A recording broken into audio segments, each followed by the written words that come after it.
Nicht mit uns. Protest und Widerstand von Jugendlichen gegen den Nationalsozialismus.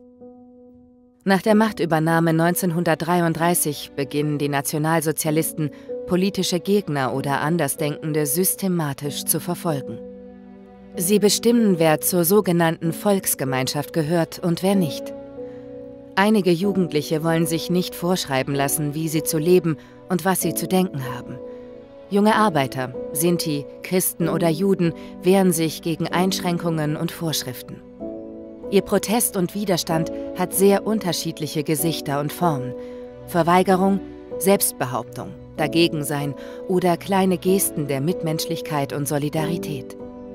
Sie gehen damit ein hohes Risiko ein. Hans-Peter Viau will keine deutschen Volkslieder singen und nicht nach Militärmusik marschieren.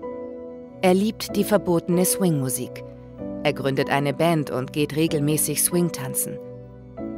Die Gestapo nimmt den 17-Jährigen fest und er wird in einem Konzentrationslager eingesperrt. Fritz Theilen hält sich nicht an die Regeln des deutschen Jungvolks und fliegt aus der NS-Jugendorganisation. Er schließt sich den Edelweiß-Piraten in Köln an. Sie hören verbotene ausländische Radiosender und malen Parolen gegen Hitler auf Häuserwände. Simone Arnold gehört zur Religionsgemeinschaft Jehovas Zeugen, die von den Nationalsozialisten verboten ist. Die 12-Jährige weigert sich in der Schule, den Hitlergruß zu zeigen und hält an ihrem Glauben fest.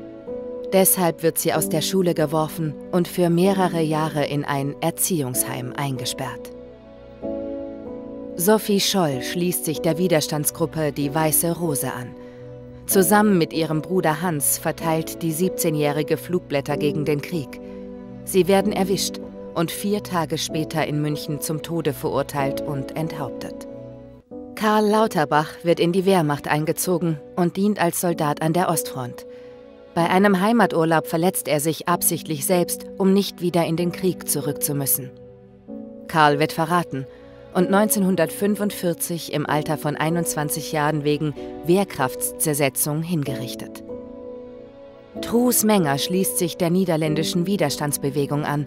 Sie schütten Zucker in Autotanks der deutschen Besatzer und bauen Brandbomben.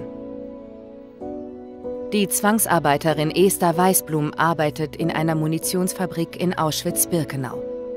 Sie schmuggelt täglich kleine Mengen Sprengstoff ins Lager.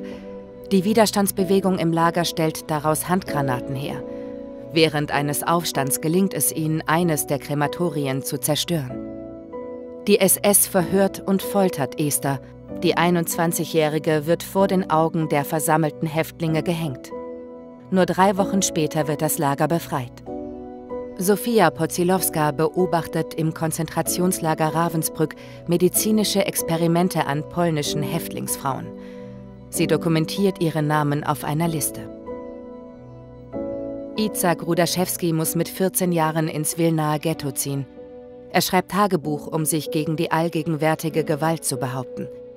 Izak trifft sich heimlich mit anderen Jugendlichen, um Theaterstücke aufzuführen oder Vorträge und kleine Feiern zu organisieren.